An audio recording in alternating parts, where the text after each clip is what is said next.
My father, Morris Tacher, was in the Turkish army, and at the age of 27, he was befriended by one of the Turkish cooks. While he was in the army, he learned the skill of cooking. So he came back to Tacher, which is where he lived, got on a ship, ended up in Ellis Island. That was in the year 1909.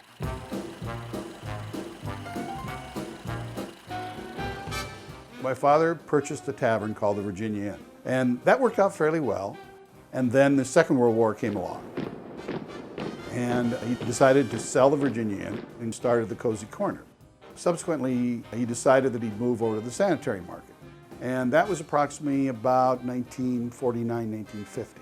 He changed the name to Tacher's Turkish Restaurant and began serving a lot of people within the market. Basically, the cook was my father, and my father never cooked at home. My mother was the head waitress, and on occasion, my sisters, Lisa Oziel, Connie Cordova, would come down and help out, and yours truly. And I was the one who was in charge of washing the pots and pans and making sure everything was clean. If you can imagine for a moment, it's noon. The place, all 12 tables, are packed. There are probably 6 different languages going on all at one time. And you'd see, a group of Sephardic people who worked in the market and other Sephardics who didn't work in the market, who would come down there, who worked in department stores or offices downtown, would come in to have lunch. And it was a really fun place to be. You saw a lot of camaraderie and a lot of love exchanged by men who really all boasted of being tough individuals. It was a place where people would come and organize events for the Sephardic community. This was a vital place for everyone to meet. He made terrific things like, lamb cooked with some vegetables and beans cooked with meat. Better known as avicas con arroz. The fish, of course, was dominant. The fish was really, really good. They cooked fish fantastic. We call it pescado cocho con huevo y limón. It's egg and lemon sauce on boiled salmon. And always the finest salmon, too. The most exclusive would be moyoyo, which would be calf brains. And that would be $3.25. And that would be the whole thing. And that would be the salad, the bread, everything, the rice, the beans, everything for $3.25. The Turkish coffee would cost you 50 cents extra. My parents worked extremely hard. They came with nothing in their pockets, and they taught us all that hard work and family were the first and evermost.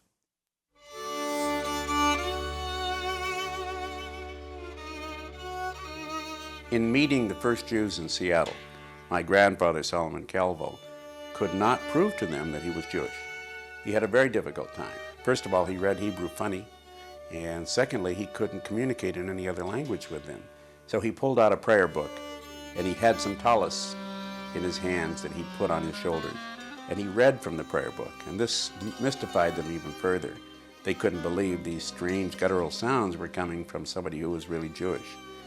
They wrote a long letter to a famous rabbi in New York who confirmed that people of Spanish persuasion were indeed as Jewish as anyone else and should be a part of their congregation.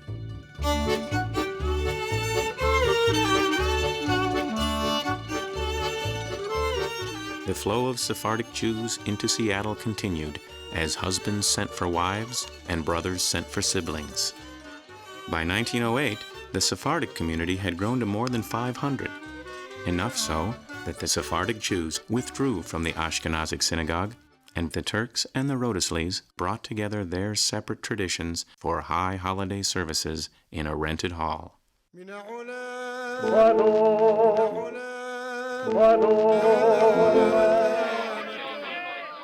They vowed never to do it again.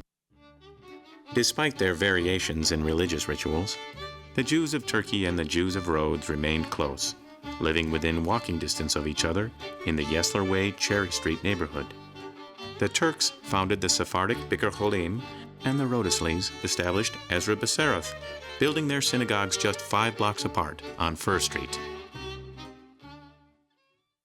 En kelokenu, en kadonenu, en kemalkenu, en kemoshienu, non como nuestro Dios, non como nuestro Señor, non como nuestro Rey.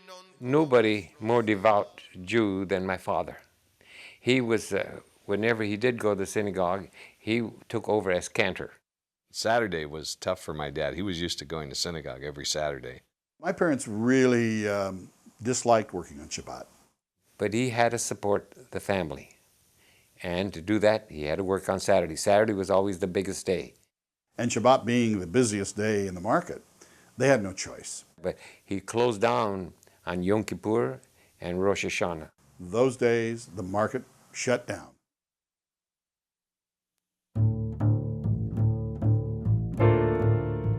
Ladino language is a very soft, very musical, melodious language. It's just a beautiful language.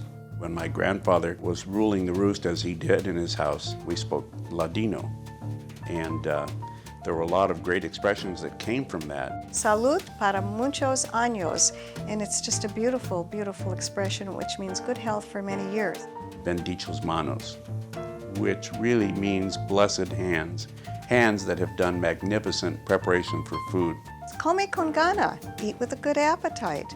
When they would come up and they'd lay their $4 on there, and they'd argue with my dad. And my dad would turn to them and say, "Esto modo es," and which means, interpreted, that's the way it goes. When somebody's talking nonsense, you say, "Está vacío entero." His head is empty altogether. And of course, another one, when you didn't like somebody, you would say, "Oh, cara de pepino." That means that cucumber face. Somebody was not a good person, a gursus. Kapaka de kaiga was another one, and that means if you're angry enough, may the coffin fall on your head. Tapón de quinari means a person not worth anything. Fina, váyate, fina se arrapan los huercos. Go to where the devil shaves. I've never figured that one out, but that's far away. Oh, pichar de la risa. You're laughing so hard you can pee in your pants.